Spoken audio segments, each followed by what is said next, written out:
Assalamualaikum warahmatullahi wabarakatuh dan selamat pagi dan salam sejahtera. Okey, bertemu kita hari ini 14 hari bulan 4 2020. Kita berkongsi lah sedikit info berkaitan dengan topik hari ini dari sesi seminar online ini. Seminar online yang dihostkan oleh pihak NIOSH. Sebelum kita pergi ke topik yang ingin dibincangkan, saya ingin memperkenalkan diri saya dahulu. Nama saya Dini Iqbal Beminhat dari NIOSH. Jawatan di NIOSH adalah Resident Trainer NIOSH.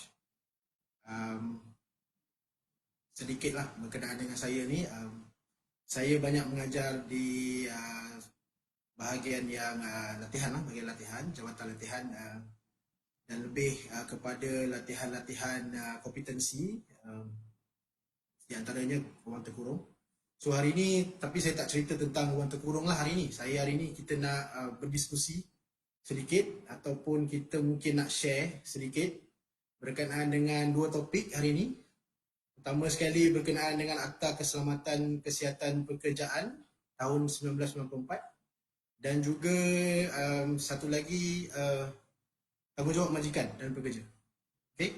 So sesi ini saya lebih prefer ke arah informal. Okay. Di mana tuan-tuan dan perempuan yang melihat Facebook Live ni, jika tuan-tuan dan perempuan mempunyai soalan, mempunyai pandangan atau apa-apa cadangan, tuan-tuan dan perempuan boleh mengutarakannya di ruang komen tu. Okay. Kemudian tuan-tuan dan perempuan mungkin akan diberi jawapan oleh pihak NIOSH sendiri, ataupun kalau soalan itu bertujukan khas kepada saya akan jawablah dengan mana yang semampu saya boleh jawablah.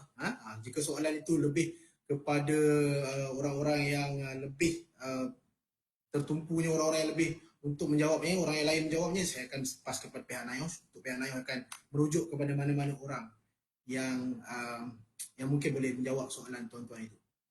Okay. So sebelum kita mula dengan dua topik ini, saya ingin beri pencerahan sedikit berkenaan dengan keselamatan agensi-agensi yang terlibat di dalam keselamatan kesihatan pekerjaan ini. Sebab kadang-kadang bila saya mengajar di dalam kelas saya lah, saya nampak ada beberapa peserta di kalanya yang baru datang, ataupun yang baru bekerja, ataupun yang mungkin dia tidak terlibat sangat di dalam bidang keselamatan kesihatan pekerjaan ini. So dia tidak faham agensi-agensi yang terlibat ni. So saya ingin sedikit memberi pencerahan kepada yang menonton video ini untuk tuan-tuan boleh kenal pastilah agensi-agensi yang mana yang secara langsungnya terlibat dalam keselamatan kesihatan pekerjaan. Okey, yang pertama sekali saya akan bercerita menerangkan sedikit mengenai bidang kuasa Jabatan Keselamatan Kesihatan Pekerjaan JKKP. Okey, dan ini sama juga kami agensi-agensi di bawah Kementerian Sumber Manusia. Okey, cuma kita ada selalunya 3 agensi yang terlibat lah. Pertama sekali JKKP, Jabatan Keselamatan Kesihatan Pekerjaan ni, atau dalam Englishnya DOSH, Department Occupational Safety and Health. Okay. So bidang kuasa Jabatan Keselamatan Kesihatan Pekerjaan ni, JKKP ni, bidang kuasa JKKP ni dia lebih ke arah penguatkuasaan. So jika jabatan ini datang ke tempat tuan-tuan, di tempat kerja tuan-tuan, lebih kepada penguatkuasaan ini, maksudnya dari segi pelaksanaan, dari segi mengikut kehendak undang-undang itu, adakah pihak majikan itu dia telah comply, telah ikut semua, okay? Yang mana di bawah bidang kuasa dia lah. So jika mungkin majikan itu tidak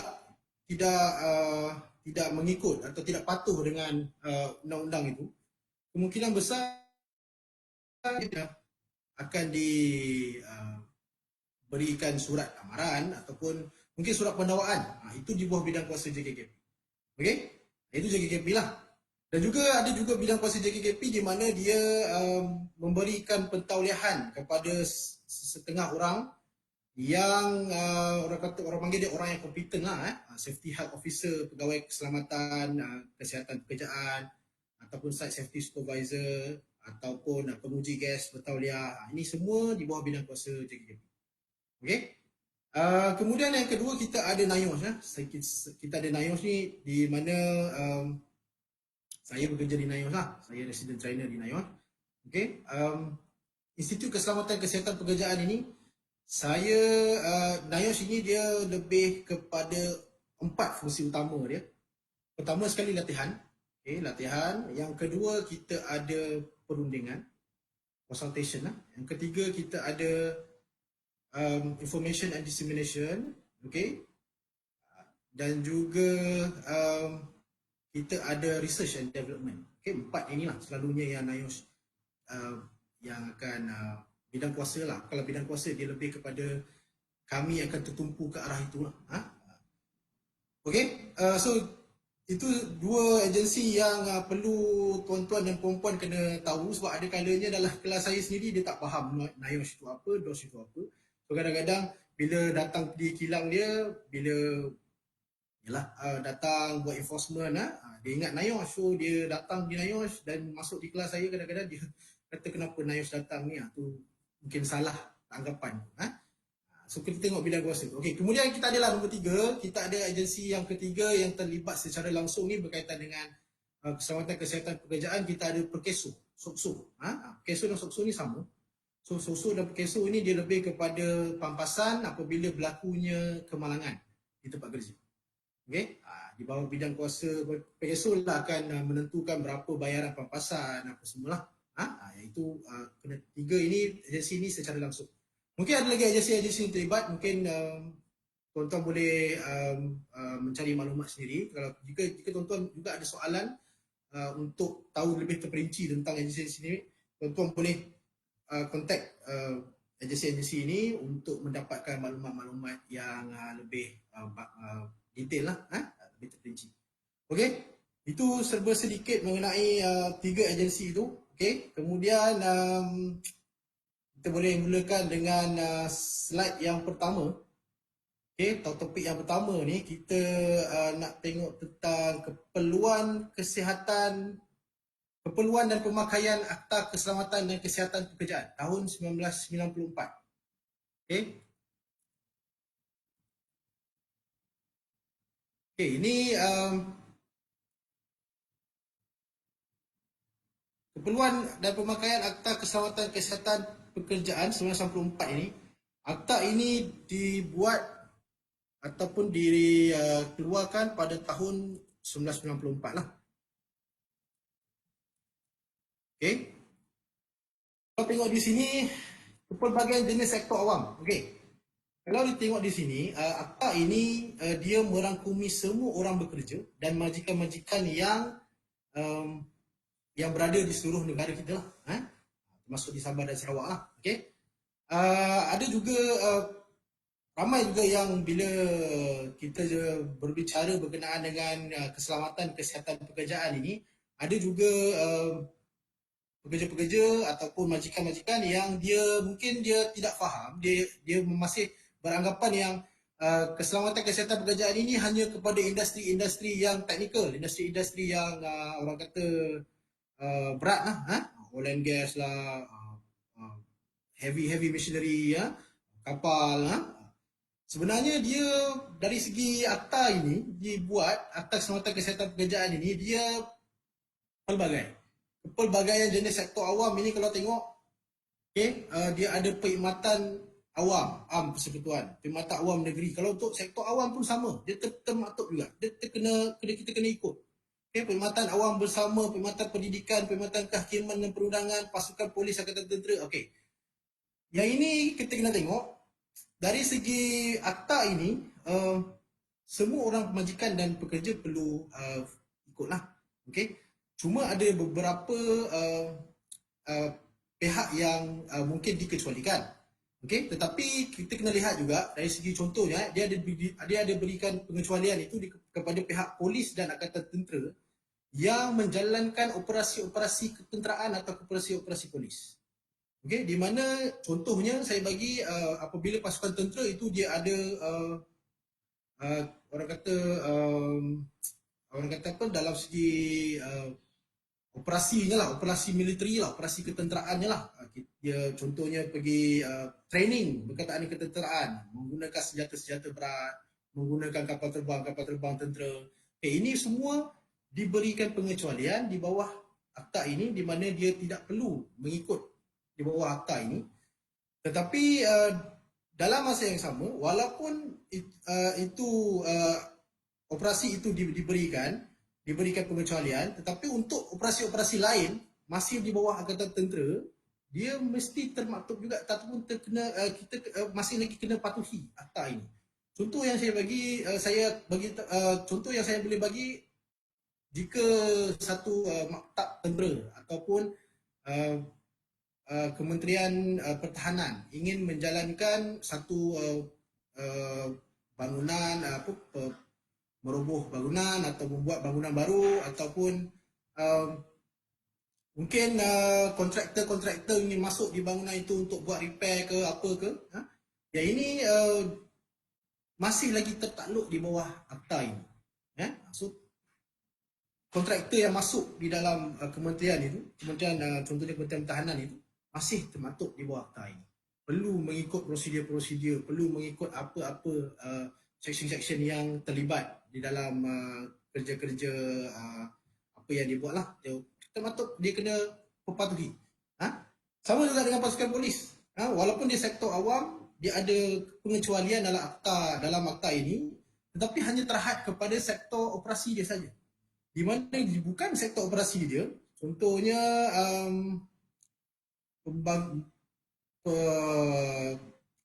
mungkin dari segi pasukan polis mungkin ada yang contohnya yang kontraktor juga lah yang masuk bangunan-bangunan atau apa orang kata membuat kerja-kerja maintenance di dalam lokap ke di dalam balai polis. Ini masih lagi tertakluk di bawah Akta Keselamatan Kesihatan Pekerjaan tahun 1994. Okey, ini juga masuklah semua sekali dengan sektor-sektor awam ini.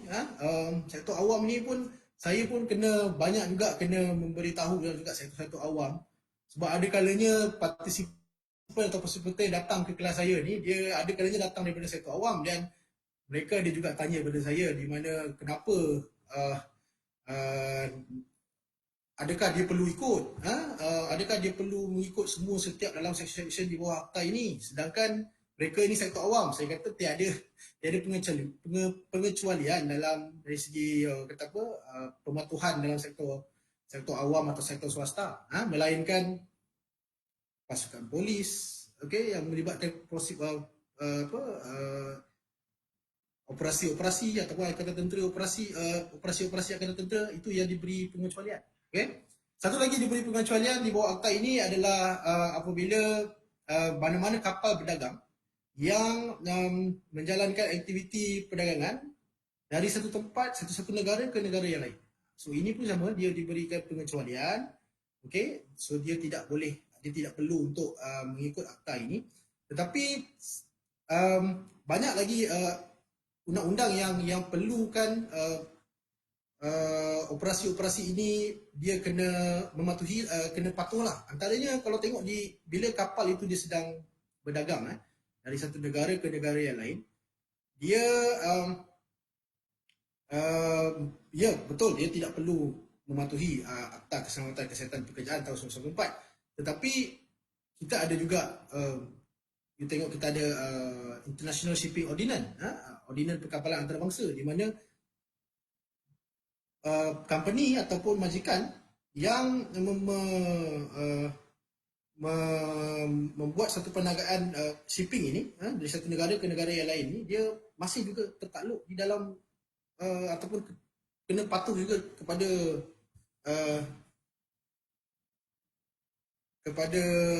undang-undang ini. Okey, so itu salah satunya contoh lah yang saya boleh bagi. Okey, alright.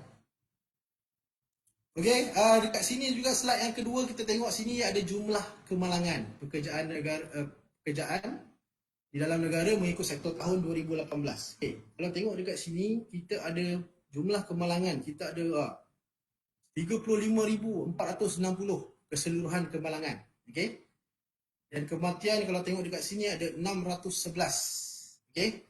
Dan kalau tengok sektor yang tinggi yang paling banyak menyebabkan berlakunya kemalangan, kalau tengok di sini kita ada penghilangan lah. Penghilangan ini manufacturing lah, lebih kepada kilang-kilang. Kilang-kilang ni, kalau tengok kilang-kilang ini ada juga yang saya pernah bertanya lah dalam kelas saya apabila ada safety officer ataupun pegawai keselamatan kesihatan pekerjaan ini, dia memberikan sedikit pandangan. Ada kalanya dia kata apabila berlakunya aksiden ni cik, sebab berlaku aksiden banyak di tempat penghilangan ini, banyak faktor lah. Dia tidak boleh kata satu faktor sahajalah. Faktor-faktor yang kalau tengok pun kita boleh tengok dia ada di antaranya yang pegawai keselamatan ini beritahu kepada saya, faktornya mungkin dari segi budaya. Budaya kilang itu sendiri lah. So safety practice ni memang sangat penting. Safety practice dia macam mana culture dalam kilang itu. Apabila culturenya, budaya itu tidak diterapkan dari awal, dia maksudnya dia memang perlu pemantauan yang sangat rapi, perlu kena tengok semua dari segi sudut, orang kata kena tengoklah semua tempat. Maksudnya safety officer ni perlu memantau semua keadaan. Ini akan menjadikan dia agak sukar lah sebenarnya untuk mencapai orang kata kita nak kurangkan kemalangan tu, sebab bergantung kepada hanya seorang safety officer. So sebab itu safety culture ni dia perlu diterapkan dari segi dekat mana-mana sektor pun, termasuk dalam penghilangan. Saya bagi senang contoh yang paling mudah lah saya nampak bila saya mengajar di dalam kelas ni. Saya nampak faktor sektor yang paling mudah untuk kita dapat contoh adalah sektor kilang, di mana sektor yang paling ni lah, minyak dan gas. Okay, minyak dan gas ni kalau tengok minyak dan gas ini, dia punya culture tu dia dah lama dah. Safety culture ni dia dah lama dah dia diterapkan. Bila dia dah diterapkan safety culture ini dah lama, so orang-orang yang baru masuk ataupun yang sesiapa pun yang masuk dalam sektor ini, dia secara automatiknya dia telah dipraktiskan atau telah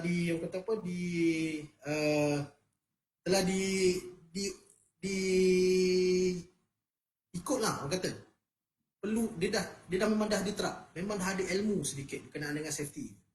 So safety, keselamatan, kesihatan dalam pelan apa semua dia telah ikut. So boleh nampak perbezaan di antara minyak dan gas dengan sektor-sektor yang lain. Okay? Tapi saya tak katalah sektor-sektor lain ini tidak berkembang ataupun tidak bagus. Cuma nak dibandingkanlah dengan minyak dan gas ni, minyak dan gas ni dia lebih safety culture dia ni lebih tinggi. Lebih bagus, yang kita boleh memberikan dia, boleh menjadikan dia sebagai contoh. Okey, kemudian kalau tengok sini sektor perkhidmatan ni contohnya sekarang ni, kalau tengok zaman-zaman kita sedang PKP ni, okay, Perintah Kawalan Pergerakan ni, perkhidmatan ini antara yang paling tinggi lah. Delivery ni dia pun juga kalau tengok jumlah kemalangan dia akan agak-agak tinggi. Jumlah kemalangan dia. So saya haraplah mana-mana sektor-sektor perkhidmatan ini, sektor-sektor delivery ini perlu ada SOP, safety operating procedure yang jelas supaya kita dapat kontrol lah, kita dapat mengawal kadar kemalangan dari sektor-sektor perkhidmatan ni. Sebab memang kita akan pakai sektor perkhidmatan ni, memang bagi saya jangka masa yang agak lama lah. Dalam tempoh PKP ni of course kita paling banyak gunakan sesi perkhidmatan ni lah, delivery ni kan. So kena adalah company-company yang mana yang membuatkan yang menawarkan bisnes ini, delivery ini, pastikan mempunyai ada cukup sedikit ataupun sedikit ilmu lah berkenaan dengan safety, safety procedure, ataupun memberi sedikit guideline, untuk memberi sedikit apa orang kata inilah panduan panduan. Okay, right. Kemudian kita ada pembinaan. Pembinaan pun dulu agak tinggi, sekarang ni dia dah agak rendah sedikit. Okay, bagi saya dia okey lah. Okay, dia dah masih memang tidak terafikan lah. Pembinaan ni memang sangat banyak lagi. Perlu berikan pun kata awareness, macam-macam lagi lah. Tapi dia so far saya nampak dia makin lama makin dia punya awareness tu untuk pembinaan tu agak tinggi. Dah mula mengorak langkah lah, seperti apa orang kata, mengikut macam trend-trend sektor minyak dan gas lah. Okey, dah banyak-banyak lagi perdagangan borong dan runcit, pertanian, perhutanan, pengangkutan, so banyak kalau tengok kat sini. Tapi pembinaan memang banyak lah, accident. Kalau tengok pembinaan ni kemalangan ni kurang, tapi memang dia punya accident, kematian tu agak tinggi. Sebab dia memang, tu saya kata tadi, high risk dia memang sangat tinggi. Kebanyakannya kemalangan, kematian yang terjadi di bahagian sektor pembinaan ini, dia banyaknya dari kemalangan jatuh dari tempat tinggi. Kemalangan jatuh dari tempat tinggi lah. Tak silap saya lah. Saya tengok statistik sebelum ni memang kebanyakannya macam tu lah. Okay. Hotel dan restoran kemudahan. Okay. So banyak lagi. Okay. Kemudian kita akan bercerita tentang kos kemalangan. Okay. Ini kos kemalangan, kos langsung, kos tidak langsung. Okay. Bila berlakunya satu kemalangan, kita ada kos langsung dan kos tidak langsung. Kos langsung ini di mana kita direct kepada perubatan dan pampasan. Okay. Bila satu berlakunya accident, dia terus kepada kita perlu menghantar mangsa itu pergi ke hospital, dan itulah kategori sebagai perubatan lah. Dan pampasan perlu diberikan pampasan lah kepada mangsa. Okay. Itu kos yang kita nampak. Tapi kos tidak nampak, kita nampak kat sini kos kemalangan lagi besar kos tidak langsung ini berbanding dengan kos langsung. Kos tidak langsung ini kalau tengok, saya suka memberi contoh dalam kelas yang mana saya mengajar. Saya mengatakan yang kos tidak langsung ini kenapa dia lagi besar? Sebab dia melibatkan, kalau tengok sekarang ni, trend sekarang ni, dia lebih kepada bisnes tu, dia bukan, perniagaan ini dia perlu kena tengok dalam jangka masa yang skop yang lebih besar. So bila berlakunya satu-satu kemalangan, saya bagi contoh satu berlaku kemalangan, dia akan menyebabkan trend ataupun dia punya satu majikan tu, syarikat tu, dia punya populariti dia ataupun dia punya rating dia tu agak akan jatuh lah. So apabila dia jatuh macam tu, so bisnes dia akan jadi agak sedikit terganggu, disebabkan oleh kemalangan itu. So ini yang saya kata dia kos tidak langsung tu sangat besar. Apabila dia terganggu dari segi image dan rating ini semua, so dia tidak perniagaan company itu dia tidak begitu, orang kata, berjalan dengan baik. Dia akan mulalah rasa kerugian dari segi costing yang pekerja yang agak tinggi, tapi tak ada bisnes. Ini semua antara yang kos tidak langsung lah. Sebab itu kos tidak langsung ni perlu dikaji oleh semua pihak majikan, supaya lebih tahu lah pada majikan-majikan, supaya dia lebih tahu yang ini adalah kos yang sangat akan membawakan satu kata impak yang negatif, impak yang besar pada satu-satu syarikat. Okey, bayar guaman. Kalau tengok sini banyak lagi lah kos tidak langsung, kos sewa, allowance lebih, masa penyiasatan. Okey, kemudian kita ada penjagaan image. Okey, penjagaan image. Inilah tadi. Saya cakap je penjagaan image ni. Kalau tengok dekat sini, bila dah satu syarikat tu telah didenda, telah didakwa. Kalau tengok dekat sini, syarikat gagal jamin keselamatan kerja, denda RM10,000. So apabila berlakunya hal sedemikian, itu saya kata yang tadi dia akan efek, dia akan beri kesan kepada syarikat-syarikat itulah. Image yang negatif, efek kepada ni, pada syarikat itu, di mana kelangsungan perniagaan suatu syarikat tu akan boleh orang kata tergugat lah. Okey, keperluan perundangan. Okey, kita tengok dekat sini 150 agensi kerajaan bakal diaudit JKP. Okey. Kita ada inilah dia Akta Keselamatan Kesihatan Pekerjaan tahun 1994. Okey. Alright. Pada tahun 2019 ini, 2019 okey. Arahan pematuhan Akta Keselamatan ini Jabatan Agensi Kerajaan dan Berkenaan. Okey. Kalau tengok dekat sini telah diberikan satu arahan pematuhan untuk akta ini kepada semua kementerian, jabatan, agensi kerajaan dan badan-badan berkanun bersekutuan. Ini yang saya kata tadi dari mula tadi. Bermaksud tiada pengecualian dari segi sektor-sektor awam. Sebab kadang-kadang sektor awam ni dia bukanlah saya kata dia tak implementasikan safety ini, cuma mungkin ada yang mungkin terlepas pandang, mungkin kurang dari segi keselamatan kesihatan pekerjaan ni. So dia perlulah kita kena memberikan lagi lah, kena kongsikan lagi lah info-info, maklumat-maklumat, dan banyaklah sektor-sektor awam ni perlu datang, mungkin boleh datang di NIOSH untuk kita sama-sama memberikan maklumat dan sektor awam ni boleh implementkan di tempat kerja. Okay? Tengok moral, okey.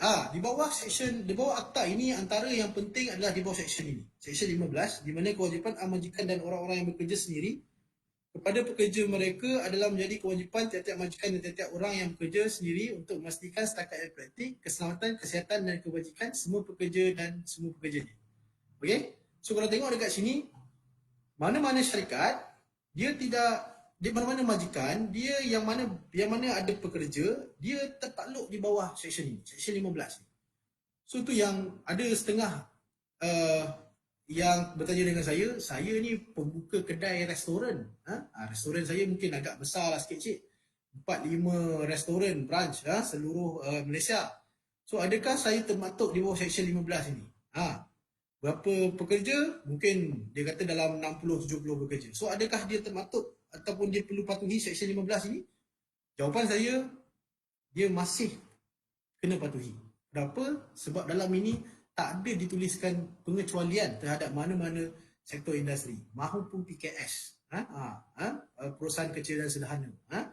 So kita kena ambil tahu ni. So kalau dia, mungkin cadangan saya dari segi macam tu restoran, mungkinlah dia perlu ada sedikit patuhilah sedikit berkenaan dengan contohnya tentang PPE, okay? Personal Protective Equipment, perlu tentang safety policy, kalau lebih daripada beberapa orang kena buat safety policy lah, okay? So kena ada safety policy, PPE, mungkin ada safety operating procedure, okay? Itu semua perlu diambil kira, papan tanda perlu dibuat, walaupun dia di dalam sektor restoran. Okey, kemudian struktur perundangan di Malaysia. Okey, kita ada akta. Okey, ini di bawah dalam Malaysia ini kita ada 3 lah undang-undang yang wajib dipatuhi oleh semua majikan dan pekerja. Okey, akta, kita ada peraturan dan kod amalan, garis panduan. So tiga ini tiada pengecualian, kita kena patuh. Okey, ada akta, contohnya macam akta yang kita ada tadi, Akta Keselamatan Kesihatan Pekerjaan lah. Peraturan, kita ada berbagai-bagai peraturan. Okey, kod amalan garis panduan, okey, kita ada garis panduan kod amalan ini, contohnya macam ruang terkurung, kita ada akta, kita ada tata amalan industri pekerja selamat di ruang terkurung. Itu semua tiga-tiga ini perlu dipatuhi oleh semua, tak kira lah mana-mana sektor, swasta ataupun sektor awam. Okey, rangka perundangan KKP. Okey, kalau tengok dekat sini perlembagaan perundangan, kita ada perundangan KKP. Okey, kita ada Akta Keselamatan Kesihatan Pekerjaan tahun 1994, Akta 514. Kemudian kita ada Akta Kilang dan Jentera tahun 1967, Akta Petroleum. Okey, yang ini mungkin secara langsungnya kepada keselamatan kesihatan pekerjaan ni. Okey, tapi ada juga yang lain-lain yang mungkin tidak secara langsung kepada keselamatan kesihatan pekerjaan, tetapi masih lagi perlu dipatuhi oleh setiap majikan. Employment Act, Labour Ordinance, ini semua Employment Provident Fund Act 1991, okay? Employment Social Security Act, Workmen's Compensation Act, okay? Human Resource Development Berhad, Industrial Relation Act, okay?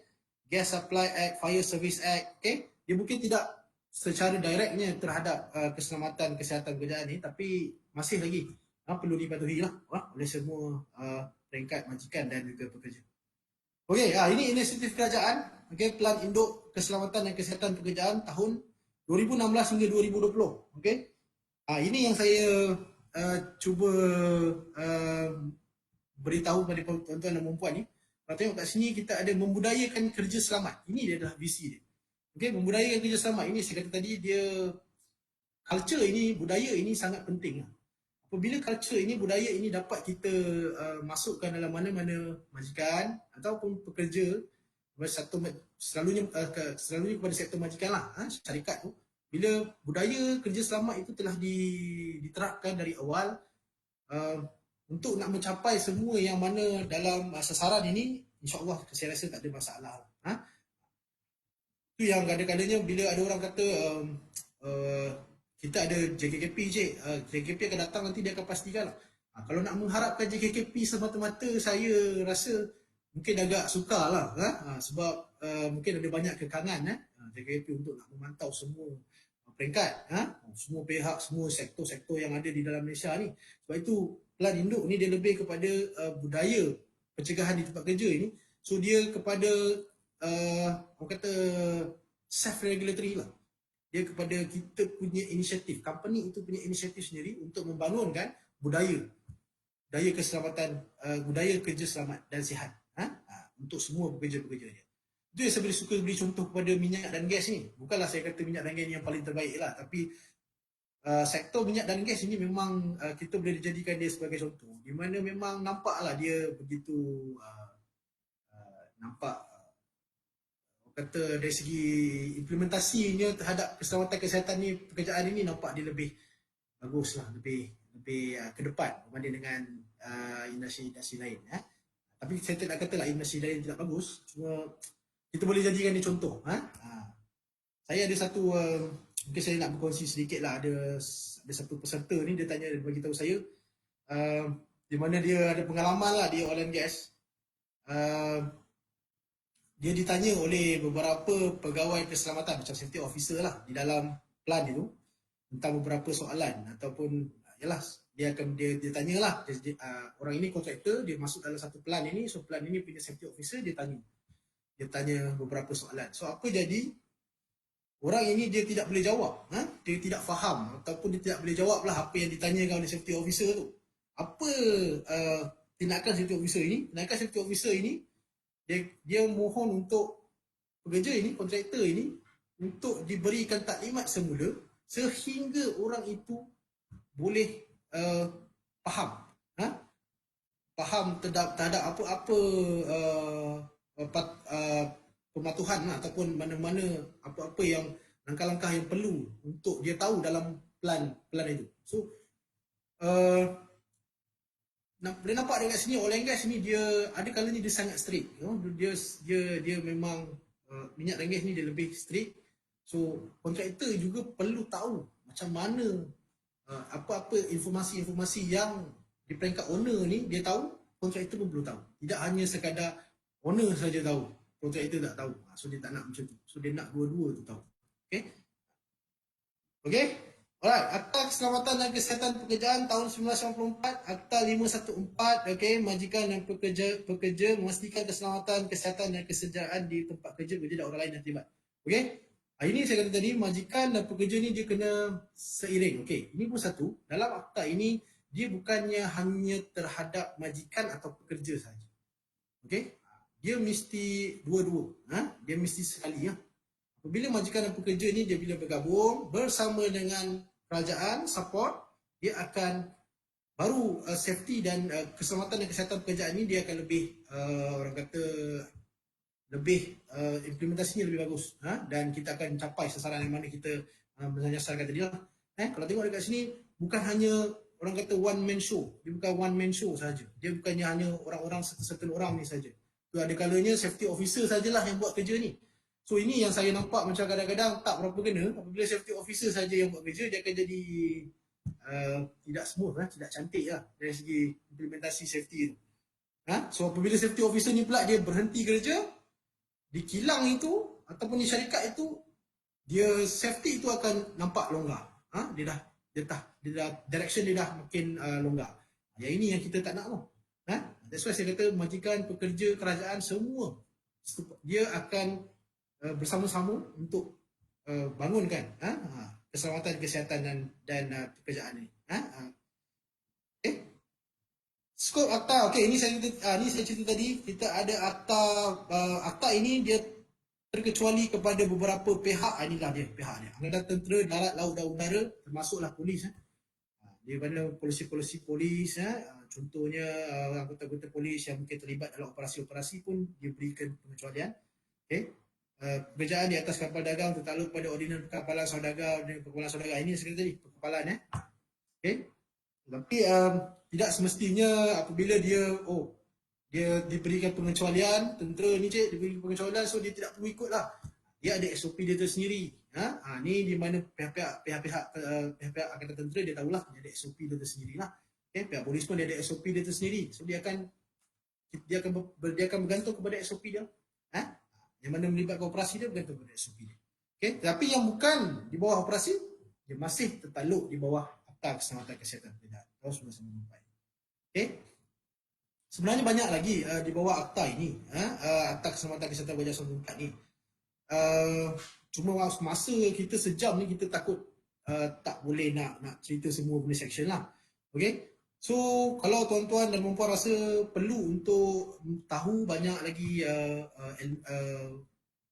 penerangan, perlu untuk tuan-tuan nak mendapat tambah lagi pengetahuan tentang ini, so tuan-tuan boleh pergi ke NIOSH. Kita ada juga kursus-kursus yang hanya kita fokuskan kepada Akta Keselamatan Kesihatan Pekerjaan 1994 ini saja.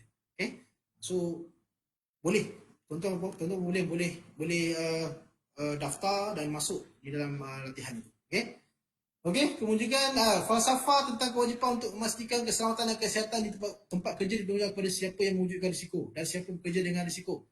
Akta ini menekankan pengaturan kendiri, perundingan, kerjasama dan penyertaan majikan bekerja. Okey, objektif Akta Keselamatan. Okey, objektif macam saya kata tadi, objektif akta ini dia lebih kepada untuk menjaminlah keselamatan, kesihatan dan kebajikan untuk orang yang bekerja, melindungi orang-orang tempat kerja selain orang yang sedang bekerja, menggalakkan suatu persekitaran. So persekitaran ni kerja yang bagus. So tu yang tadi kesihatan tadi. Okay, orang pergi kerja, balik kerja, dia akan rasa selamat. Yang ini yang inilah salah satu akta. Tapi perlu ingat, dia bukan hanya orang itu sahaja ataupun mana-mana peringkat pekerja saja yang perlu comply. Majikan perlu bersama, bekerja bersama, dan juga mana-mana agensi-agensi yang terlibat lah. Okay. Mengadakan sistem peraturan dan tata Malaysia untuk menyokong undang-undang sedia ada. Okay. Inilah objektif dia. Okay. Peraturan-peraturan di bawah akta. Ini banyak lagi peraturan-peraturan di bawah akta ini. Okay. Ini saya kata tadi, kalau tuan-tuan dan perempuan ingin tahu lebih lanjut, boleh join. Kita ada khusus khas untuk Akta Keselamatan Kesihatan Pekerjaan tahun 1994 ini. Okay. Contoh kod amalan dan garis panduan, kod industri. Okay, ini pun ada banyak garis panduan keselamatan dan kesihatan. Okay, garis panduan mengenai pasti hazard, penilaian risiko dan pengolahan risiko, daftar bahan kimia, banyak. Mana-mana yang tuan-tuan rasa perlu untuk lebih tahu, tuan-tuan bolehlah datang ke NIOSH untuk mendaftar di dalam NIOSH punya skedul latihan. Okay, so saya pun tak cukup masa sangat, so saya akan pergi ke topik yang kedua. Topik yang kedua, okey, topik yang kedua ini tentang tanggungjawab majikan dan pekerja. Okey, tanggungjawab majikan dan pekerja ini, kalau tengok perhatian yang munasabah bagi keselamatan dan kesihatan dirinya dan orang lain. Okey, dalam bawah Akta Keselamatan dan Kesihatan diri dan orang lain. Okey.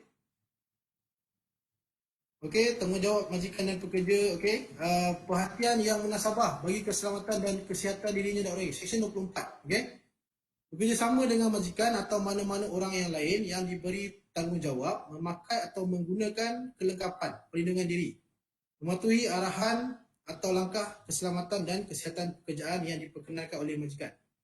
Okey, kalau tengok dekat sini, Seksyen 24 ini dia kepada khas khusus untuk pekerja. Pekerja. So, perhatian yang munasabah bagi keselamatan dan kesihatan diri dan orang lain, kita boleh nampak dekat sini,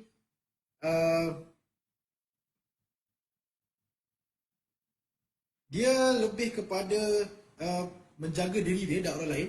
So, contoh yang saya bagi mudah lah. Contohnya ada dua orang pekerja ini, seorang bersebelahan lah, bekerja sebelah-sebelahan ni. Kemudian seorang ini diberi minta satu tukul lah, tukul ni hammer lah. So seorang ni dia baling lah kepada kawan dia, nah hammer ni kepada kawan dia. So dia baling kepada kawan dia.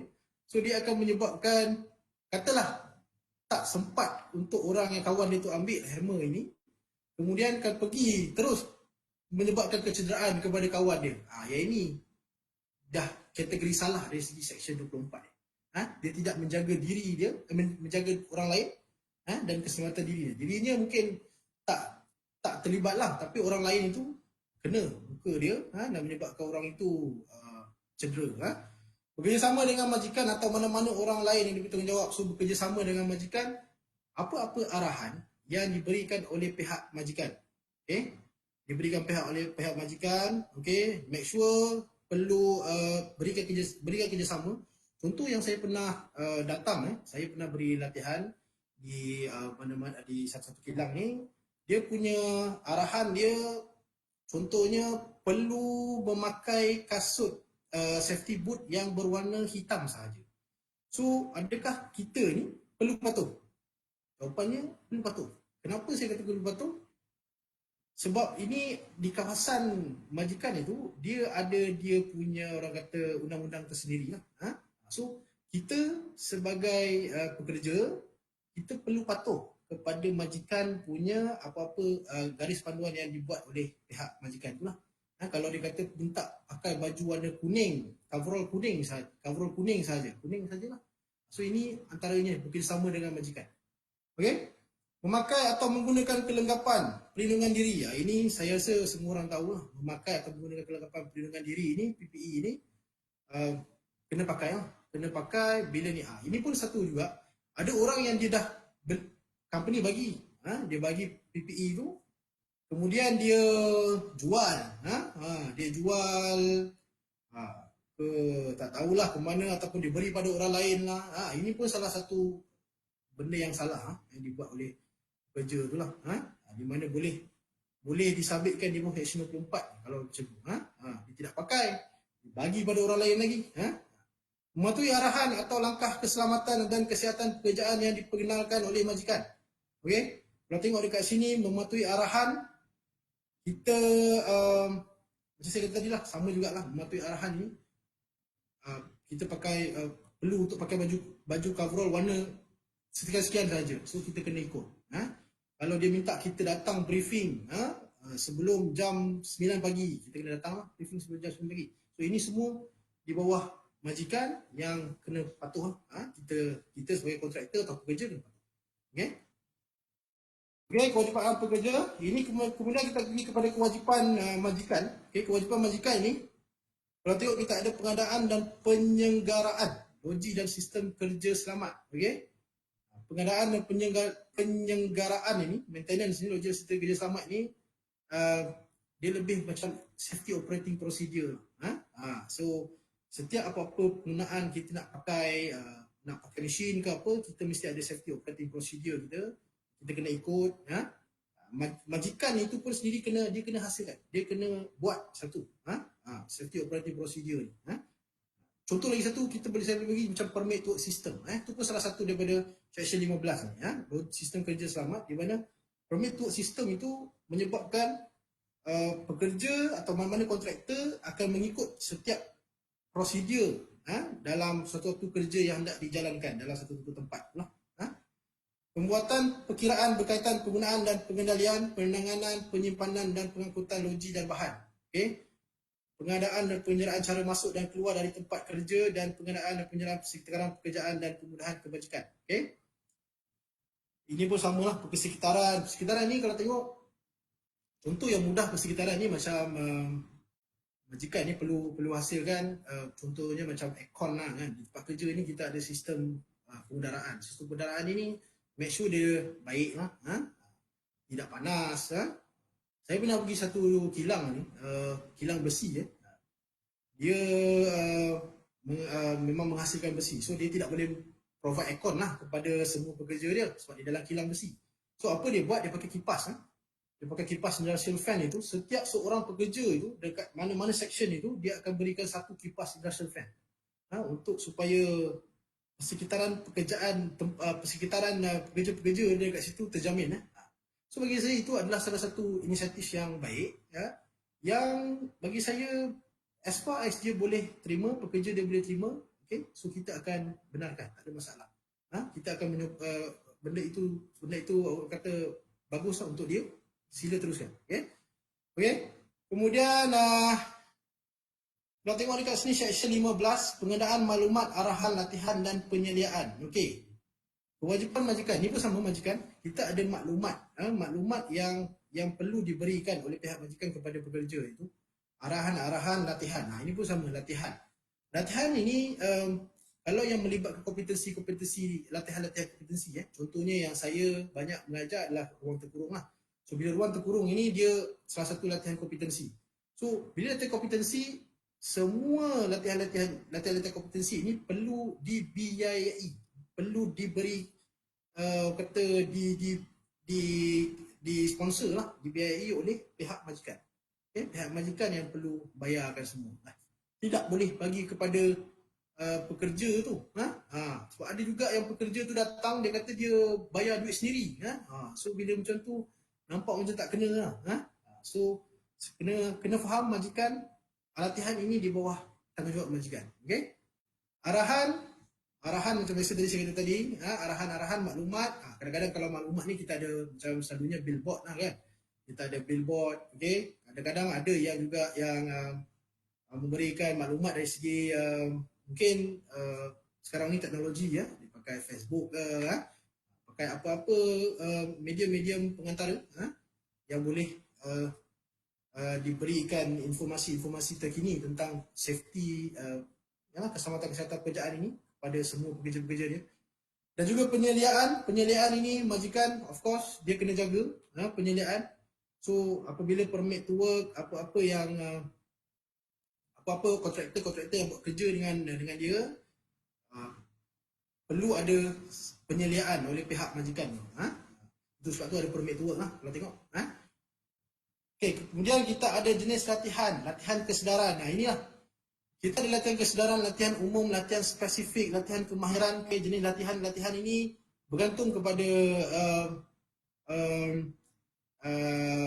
inilah macam mana pihak majikan tu dia inginkan lah. Ada setengahnya pihak majikan tu dia inginkan latihan kesedaran. Latihan kesedaran ni dia lebih kepada general. Macam sekarang ni yang saya bagi seminar tentang hari ni lah, tentang dua topik ni, dia lebih kepada kesedaran lah, latihan seperti latihan kesedaran lah. Kemudian kita ada umum, okay, spesifik, okay, kemahiran. Spesifik ini mungkin ada, kalau tengok kita ada prosedur KKP, penggunaan alat-alat perlindungan diri. Ni contoh-contoh kalau tuan-tuan mungkin perempuan nak belajar tentang menggunakan PPE yang sesuai, prosedur itu lebih kepada spesifik. Okay, kemahiran yang serta kemalangan audit KKP, okay. Ini dan umum pencegahan kemalangan pengamanan hazard. Okay. Kewajipan majikan, tiada majikan. Okay. Ini pun satu benda yang penting juga. Okay. Di bawah section 27 dan section 27 okay. Section 27 majikan tidak boleh mendiskriminasikan terhadap pekerja. So mana-mana majikan jika dia contohnya saya bagi simple lah, ada satu pekerja ni dia menyuarakan berkenaan dengan PPE tidak cukup apa semua, okey. Kemudian majikan itu dia kata dia tidak sukalah orang macam tu, so dia akan pecat orang itu. So ini dah salah satu diskriminasi di mana terhadap pekerja tu, dan dia boleh, majikan itu boleh didakwa di bawah Seksyen 27. So mana-mana tuan-tuan dan puan yang bekerja sekolah yang melibatkan tentang keselamatan kesihatan pekerjaan ini, tuan-tuan tidak perlu risau, tuan-tuan dijamin di bawah Seksyen 27. Okay? Tuan-tuan boleh cakap apa yang perlu untuk cakap lah, yang melibatkan tentang keselamatan dan kesihatan pekerjaan. Okay? Okey, majikan hendaklah melaporkan semua kemalangan kejadian berbahaya, keracunan pekerjaan dan penyakit pekerjaan. Okey, kalau tengok dekat sini, melaporkan semua kemalangan, bergantung juga. Okey, yang ini pun kena tengok pelaporan macam mana, sebab dia ada dalam dia punya konsep pelaporan macam mana, kena masuk lagi kelas report kalau macam tu pelaporan tentang kemalangan. Okey, di bawah Seksyen 32. Okey, kita tengok. Okey, tujuan dasar dan polisi. Okey, dasar polisi keselamatan dan kesihatan menyatakan keperluan. Okey, ini polisi. Okey, ini Seksyen 16. Kalau tengok dekat sini, dia kata mesti ada satu dasar. Dasar, setiap majikan mesti ada satu dasar keselamatan dan kesihatan. Dasar ini dia satu macam satu komitmen. Komitmen syarikat itu untuk pastikan dalam setiap perniagaan yang dia buat, dia menjamin dari segi keselamatan dan kesihatan pekerja-pekerja dia dan mana-mana orang yang terlibat dengan perniagaan dia. So dia macam lebih kepada, senang kata macam aku janjilah, tapi dia perlu kata perlu dipamerkan, dipamerkan di mana-mana ruang tempat syarikat itu, supaya ramai orang pekerja-pekerja dia boleh nampak, orang-orang lain yang mungkin kontraktor dia ke, orang-orang yang luar daripada kerjaan bisnes dia pun mampu untuk tengok apa dia punya komitmen terhadap keselamatan dan kesihatan kerjaan ini. Okey, sebagai asas pembangunan pelaksanaan program bagi melindungi keselamatan dan kesihatan pekerja, hendaklah melibatkan semua aktiviti kerja dan proses membuat keputusan. Okey, ini contoh Seksyen dasar keselamatan dan kesihatan pekerjaan ni. Ini contoh Naif punya lah. Kita ada polisi keselamatan. Okey, kalau tengok dekat sini berapa, macam dalam Seksyen 16 ni dikata tiap-tiap orang yang bekerja sendiri kecuali mereka yang menjalankan suatu pengurusan dengan tidak lebih daripada 5 orang. So mana-mana syarikat yang lebih daripada 5 orang pekerja kena buat ada dasar polisi keselamatan. Okay? Dia bagi saya tidaklah begitu kata sukar, kerana dia, saya rasa semua statementnya lebih kurang sama je setiap ni, cuma perlu dipadankan dengan kesesuaian perniagaan setiap majikan pula. Tapi perlu ada. Ini juga ada juga soalan yang pernah ditanya oleh peserta yang dalam kelas saya. Kadang-kadang dia tanya, kalau saya ni company IKS kecil-kecil je, kena ke ada polisi keselamatan? Perlu ada juga. Dia tak tulis Seksyen 16 ni, dia tak tulis, dia kata pengecualian kepada mana-mana industri. Tak ada. So kita kena patuh lah. Mana-mana majikan pun kena patuh. Ada satu syarikat IT ni kawan saya lah, pengalaman kawan saya. Dia call saya, dia kata tentang polisi keselamatan ni, dia macam mana nak buat. Saya kata dia kenapa, sebab JKP datang tempat dia dan dia nasihatkan dia untuk buat satu polisi keselamatan. Lepas tu dia tanya balik kepada pihak JKP, dia kata adakah dia bidang IT ni perlu juga. Saya kata saya bagi tahu dia, bidang IT ke bidang apa ke, selagi tuan-tuan atau majikan-majikan di bawah, masih lagi tertakluk di bawah Akta Keselamatan Kesihatan Pekerjaan tahun 1994, tuan-tuan mesti patuh. So Seksyen 16 ini dia tidak bagi pengecualian pun, tak bagi pada mana-mana. So kena buat juga. Polisi keselamatan ni. Okey, kemudian nama syarikat, komitmen serta tanggungjawab majikan dan pekerja dalam penyediaan tempat kerja yang selamat dan sihat bertanda dengan dan tarikh bertulis. Okey, inilah dia. Contoh dasar keselamatan dan kesihatan kementerian agensi ni. Mungkin yang ini secara generik kot, dia buat generik yang mungkin boleh diguna pakai oleh mana-mana syarikat. Ini dah siap lah. So boleh terus pakai je. Kemudian kita ada dasar KKP, tanggungjawab majikan dan pekerjaan. Okey. Dekat sini kalau tengok polisi keselamatan ni, majikan dan pekerja mengadakan dasar keselamatan dan kesihatan pekerjaan, memastikan objektif dasar dicapai, menyediakan sumber bagi mencapai objektif dasar, mengkaji sumber dasar dari semasa ke semasa. Ini adalah dari segi majikan lah. So dia tidak boleh hanya buat sekali lepas tu dia biarkan. Tak boleh. Dia kena tengok objektif apa, kemudian adakah objektif itu dia capai ke tak capai. Kalau tak capai, mungkin dia kena review balik apa yang mana-mana yang perlu untuk ditambah baik supaya dia boleh mencapai apa yang state dalam dia punya polisi. Pekerja pula, make sure you kena follow segala dasar keselamatan dan kesihatan pekerjaan ini, melaksanakan aktiviti dan program bagi mencapai objektif dasar, melibatkan diri dalam tindakan atau langkah-langkah bagi mencapai objektif dasar. So semua apa-apa yang di bawah polisi ini, pekerja make sure you faham, make sure you patuh, okay? Dan make sure you boleh membantu majikan ni untuk capai objektif dalam dasar keselamatan ni. Okey, kemudian kita ada, ini pun antara yang penting juga, Jawatan Kuasa Keselamatan dan Kesihatan, Seksyen 30. Di bawah akta yang sama juga, AKKP 1994, mengkedaki tiap-tiap majikan yang mengambil kerja 40 orang pekerja. Apabila mana-mana majikan 40 orang pekerja atau lebih untuk menubuhkan jawatan kuasa dan keselamatan ni. Okey, apabila you 40 orang pekerja, lebih daripada 40 orang, you mesti ada satu jawatan kuasa lah. Kita akan panggil safety committee lah. Okay? Kalau tengok apakah objektif ataupun tugas safety committee ni, kalau tengok kat sini, dia kerjasama antara pihak pengurusan dan pekerja dalam mengenal pasti, menilai dan mengawal bahaya di tempat kerja, saluran komunikasi yang berkesan, platform bagi meningkatkan minat. Okay. Senang kata saya bagi ringkaskan, dia adalah platform untuk bridgekan di antara majikan dan pekerja. So, apabila ada masalah-masalah yang berkaitan dengan design, jawatan kuasa ini yang berperanan untuk beri advice, beri pandangan, beri apa-apa idea apa semua dan membincang bagi pihak pekerja. So, apa-apa nak disampaikan dalam ini, contohnya tak cukup PPE ke apa ke, perlu ada safety officer, perlu ada safety unit, apa semua, perlu melalui jawatan kuasa ni, keselamatan kesihatan ni. Kalau tengok dekat sini, mewujudkan jawatan kuasa keselamatan dan kesihatan ini, pastikan pekerja 40 orang atau lebih melantik pengurus, melantik setiausaha. Melantik pengurus ini tidak semestinya pengurus lah, dia di peringkat yang atas sekali lah. Kemudian kalau tengok, melantik wakil majikan sekurang-kurangnya 2 orang, 40 ke 100 orang, 4 orang lebih 100 orang, melantik wakil pekerja sekurang-kurangnya ni. Jadi kalau tengoklah, kalau 40 ke 100 orang, dia kata 2 orang di peringkat majikan, 2 orang di peringkat pekerja. So ni adalah wakil majikan dan wakil pekerja lah. Jika lebih pada 100 orang, kita ada 4 orang wakil majikan dan 4 orang wakil pekerja. So ini pun sama.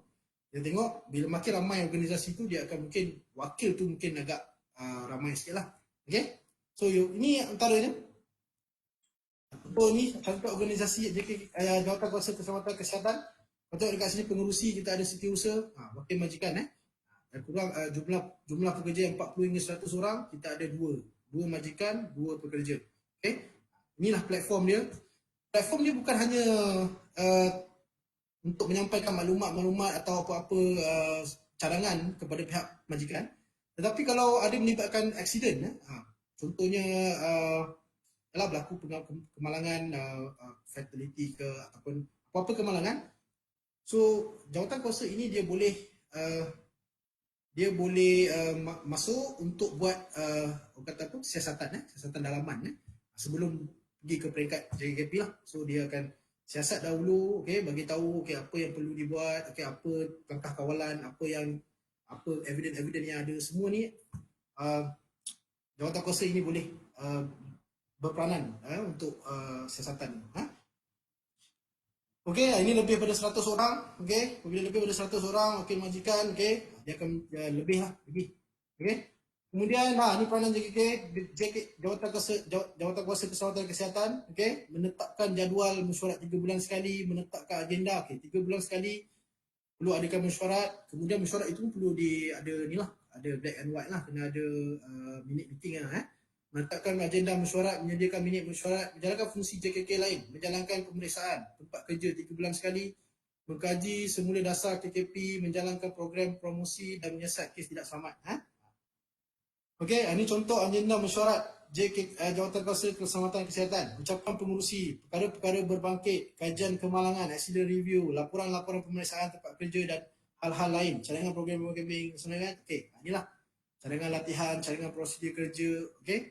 So ini semua accident review, apa-apa mana yang melibatkan hal-hal yang berkaitan dengan keselamatan kesihatan pekerjaan, komiti jawatan kuasa ini boleh beri cadangan, boleh mengutarakan apa-apa pandangan, okey, dan diselesaikan dalam mesyuarat ni lah. Okey. Ini antaranya contoh gambar aktiviti JKK, jawatan kuasa keselamatan kesihatan pekerjaan, okey, mesyuarat, pemeriksaan tempat kerja. Ini pun ada, boleh buat cross audit boleh, boleh buat internal audit boleh. Dia ini pun salah satu agenda-agenda dalam jawatan kuasa keselamatan ni. Okey, gambar-gambar aktiviti jawatan kuasa keselamatan dan kesihatan, program latihan. Program latihan ini jawatan kuasa ini tak ada masalah untuk nak memberikan sedikit latihan atau maklumat atau seminar, tak kisah. Okey. Cuma dia tertaluklah, janganlah sampai dia peringkat memberikan latihan tu kepada pekerja sehingga satu peringkat tu latihan kompetensi. Itu tidak boleh lah. Latihan kompetensi ni dia mesti mengikut saluran yang betul lah. Okey, program-program kempen KKP, okey. Kemudian kat sini kita ada tindakan oleh majikan jika berlaku kemalangan atau kejadian berbahaya atau penyakit kejadian. Okey, ini kalau tengok kat sini kita ada flow dia, berlaku kemalangan, kejadian berbahaya, penyakit keracunan, okey. Perlu dilaporkan, tiada kematian atau ada kematian, okey. So ini kita kena tengok, okey. Lakukan tindakan, masukkan dalam borang JKP 8, hantar borang JKP 8 sebelum 31 Januari tahun berikutnya. Okey. Tuan-tuan nak tahu lebih lanjut lagi, kita boleh tuan-tuan boleh masuk dalam kita punya latihan atau report. Report ni tentang siasatan dari segi kemalangan yang berlaku, penyakit-penyakit atau keracunan, okey, atau kejadian-kejadian berbahaya. So macam mana kita nak melaporkan, macam mana kita nak buat siasatan lah. Okey. Okey, kursus NIOSH. Okey, alright. So ini saya rasa slide yang terakhir ni. Okey, kursus NIOSH yang berkaitan.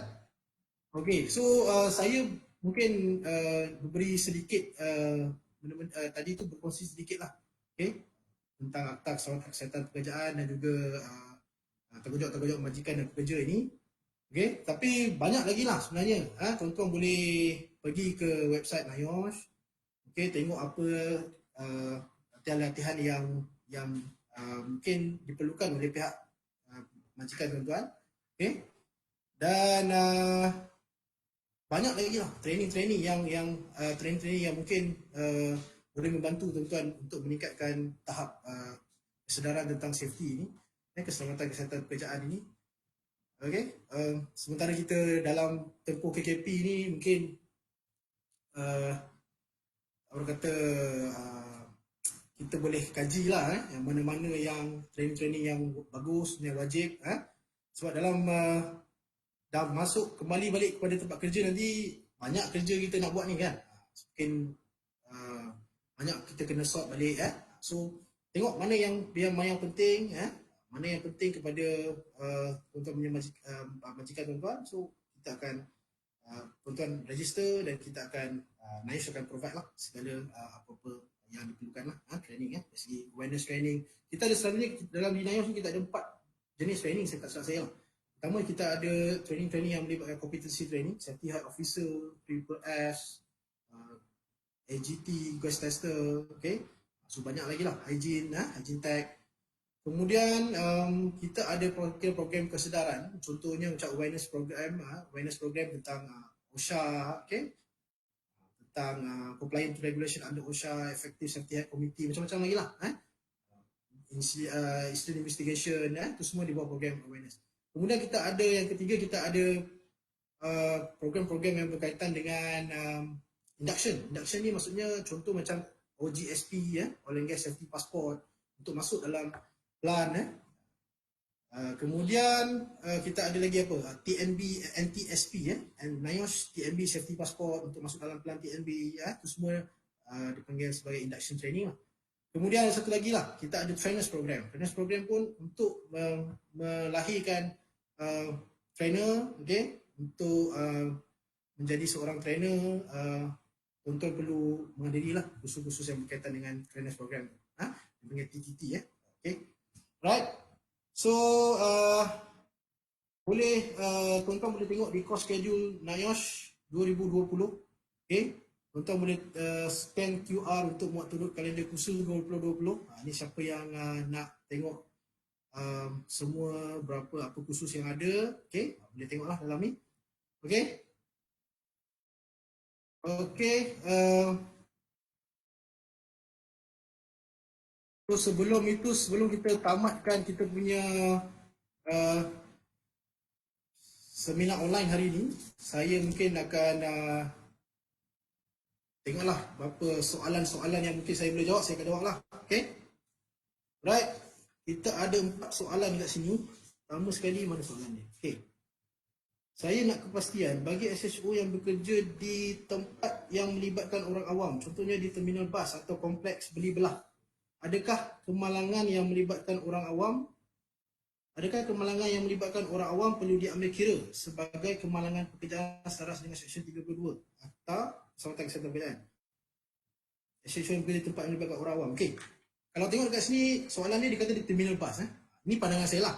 Mungkin ada pandangan yang kita pun kalau nak tahu yang lebih lanjut mungkin kita kena pergi ke JKKP lah kan. JKKP lebih dia yang akan dia enforcement, so dia lebih tahu mana spesifik lah. Tapi mengikut pandangan saya, kalau tengok soalan ni daripada Zul Rahman, saya rasa dia untuk melibatkan terminal bus. So terminal bus ni dia ada, mesti dia ada owner kan. Terminal bus ni dia mesti ada owner. So owner tu terminal bus tu siapa? Kalau terminal bus tu contohnya Pudu Raya, kita sekarang ni tak tahu lah panggil Pudu Raya ke apa kan. Terminal bus Pudu Raya. So siapakah pemilik Pudu Raya tu? So kalau pemilik Pudu Raya itu, dia perlu sekarang bukan Pudu Raya lah, sebagai macam terminal bus di Bandar Tasik Selatan lah, benda sangat besar sekarang kan. Terminal bus Bandar Tasik Selatan tu besar. So siapakah pemilik terminal bus ni? So pemilik ini yang kita, bagi saya dia perlu untuk menjaminkan dari segi keselamatan kesihatan pekerjaan ni terhadap mana-mana orang yang berada di dalam kawasan, termasuk orang awam. So orang awam ke, pekerja sendiri ke, kontraktor ke, dia mesti kena make sure, pastikan. Macam mana nak pastikan? Itu yang dia kena adalah mungkin ada program-program kesedaran ke, ada poster ke, terpulang pada dia. Tapi itu di bawah tanggungjawab dia. Sama juga macam shopping mall. Shopping mall kalau tengok, saya suka bagi contoh shopping mall. Sebab shopping mall kadang-kadang orang dia tak perasan. Shopping mall ni hari biasa memang tak ada orang. Tapi bila hujung minggu dia akan jadi ramai orang. Betul? Ramai orang datang ni semua. So, shopping mall tu sendiri dia kena make sure, punya shopping mall tu kena make sure dalam tu dari segi safety and health, keselamatan kesihatan pekerjaan ni, dia make sure kena dalam keadaan baik sebab ramai pengunjung dekat situ. Itu antaranya yang, dan saya pernah jumpa juga safety officer yang kata yang terlibat dalam shopping mall ini, ada jugalah, dah start ada lah, shopping mall dah ada safety officer. So itu adalah satu benda yang bagi saya yang agak baik, yang memang saya puji sama sekali kepada shopping mall yang dah ada. Okay. Right, itu soalan Zul Rahman. Kemudian yang kedua kita ada Muaz. Sekiranya pekerja yang sedang bekerja semasa PKP ni, contoh industri kilang yang dijangkiti COVID, okay, adakah perlu membuat pelaporan pada DOSH under Nadocop? Okay. Sekiranya pekerja sedang bekerja semasa PKP, okay. Semasa PKP ni saya pun tak pasti kalau semasa PKP ni adakah industri kilang ini yang dijangkiti COVID ni, okay. Tapi 2-3 hari lepas saya ada baca yang COVID ni pun dikira sebagai penyakit pekerjaan lah. Okay. Yang itu kena tengok balik. Saya rasa lah, yang itu memang dia bagi tahu yang dijangkiti COVID ni boleh dijadikan sebagai penyakit pekerjaan. Okay. Tapi kena check balik lah. Okay. Yang ini pekerja sedang bekerja semasa industri kilang JKT COVID, adakah perlu membuat pelaporan? Yang ini pun tuan-tuan saya rasa Cik Muaz mungkin boleh tanya di peringkat DOS JKP supaya mungkin JKP ada jawapan lah, sebab saya takut dia clash dengan Majlis Keselamatan Negara punya undang-undang ke apa tu. So mohon untuk Encik Muaz ini boleh tanya di JKP, okay? Dekat JKP adakah perlu untuk membuat pelaporan under report ni, okay? Sebab saya tak pasti kat situ, mungkin ada ke, mungkin perlu atau mungkin tak perlu, saya tak pasti. So mungkin kena tanya di pihak yang terlibat lah, pihak JKP lah, DOS okay? Kemudian kita ada soalan yang ketiga. Saya adalah seorang pegawai bomba daripada Asmori. Saya adalah seorang pegawai bomba. Saya berminat untuk menjadi tenaga pengajar dan jurulatih menyelamat di ruang terkurung. Okay? Apakah kelayakan serta kursus yang boleh saya hadiri untuk melayakkan menjadi seorang tenaga pengajar di kilang-kilang? Okay, ini saya kata tadi lah. Kita ada trainers program di NIOSH, di mana tuan ini, Cik tadi apa? Cik Asmori ni. Okay, Cik Asmori boleh attend kursus-kursus AESP, okay? Attend kursus LGT, kemudian registered LGT, okay? Kemudian Cik boleh pergi ke DOS, website DOS untuk registerkan Cik sebagai OYK, orang yang kompeten. Kemudian kena attend pula TTT, Vice Space Trainer, kemudian ada sesi penaziran, okay? Dan DOS akan datang tengok Cik punya cara penyampaian apa semua, dan jika lulus dan Cik akan diserapkan terus sebagai trainer ataupun tenaga pengajar untuk pihak NIOSH. Okay? Tapi kalau Cik nak clear lagi, Cik nanti bolehlah berhubung dengan pihak NIOSH. Okay? Saya rasa tak ada masalah untuk pihak NIOSH menjawab nanti, okay? Secara detail macam mana untuk menjadi seorang jurulatih. Okay? Right. Kemudian kita ada soalan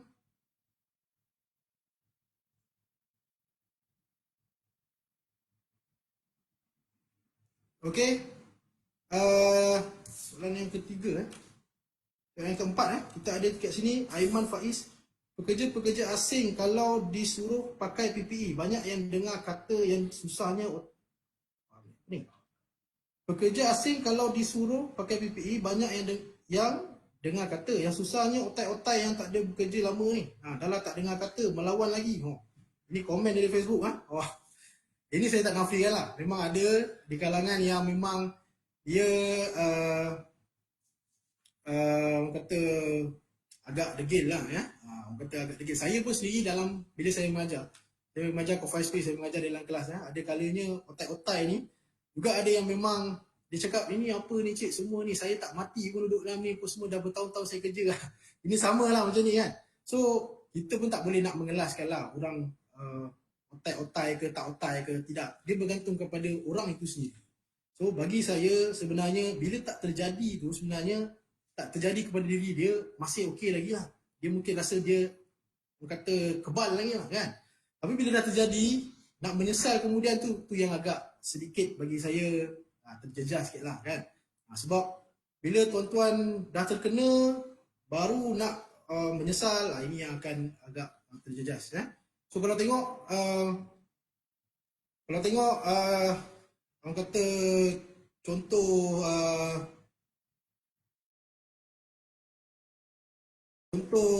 ada satu kes dia berlakunya kemalangan, okay? Di depan mata kawan dia, so dia akan rasa menyesal sampai seumur hidup dia. Sebab ada pengalaman-pengalaman yang dalam kelas saya dia bagi tahu yang dia sebelum ini dia tak ikut, memang dia tak ikut, okay? Semua safety ni semua, so, selepas berlakunya kemalangan di depan mata kawan dia ni apa semua, dan ada orang cakap, oh ni sok-sok boleh bayar cik pampasan kan.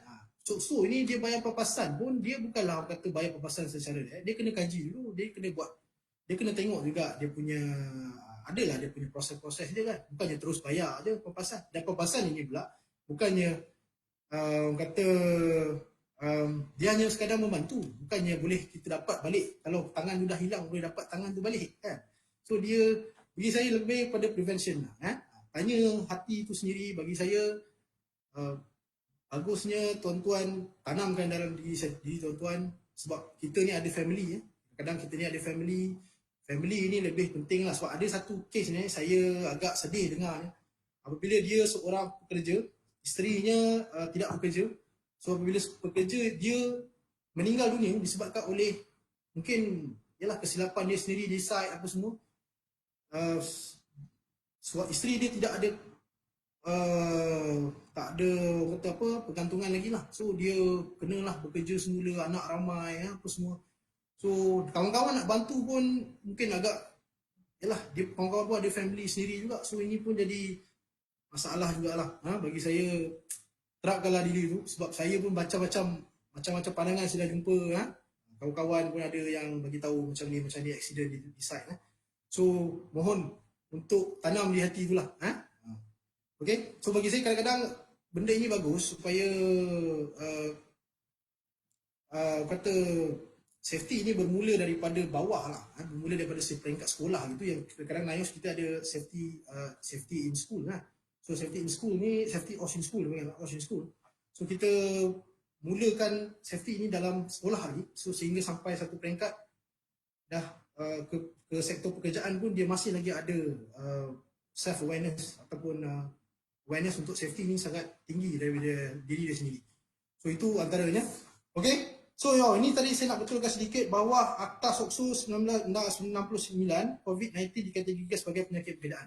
Okay, so SOCSO, di bawah SOCSO dia kata COVID-19 ini dikategorikan sebagai penyakit perbezaan. So tapi tadi bagian melaporkan ini, yang bagian laporan untuk melaporkan atau tidak melaporkan, yang ini kena berbincang dengan pihak JKAP sama ada dia perlu dilaporkan atau tidak. Saya pun tidak boleh nak bagi tahu sama ada perlu dilaporkan, sebab dia mungkin ada banyak agensi yang terlibat di situ, jabatan-jabatan yang terlibat. So kena refer kepada pihak JOS. Okay, so ada soalan lagi? Okay, so tak ada soalan lagi. Mungkin kalau sesiapa yang lepas ni tengok video ini, kita kongsikan ilmu sikit pagi ini. Kalau tuan-tuan dan perempuan mungkin ada soalan, tinggalkan di komen tu, nanti pihak NIOS akan kontak ataupun akan menjawab komen tuan-tuan. Okay, so itu saja dari saya. Semoga tuan-tuan baik hendaknya di musim-musim PKP ini, okay, tentang kawalan pergerakan ini. So dari saya mohon maaf jika ada apa-apa tersalah kata. Okay, so itu saja dari saya. Duduk rumah dan stay safe. Kita jaga kita. Itu saja. Sekian, terima kasih. Wabillahi taufiq wa hidayah. Wassalamualaikum warahmatullahi wabarakatuh.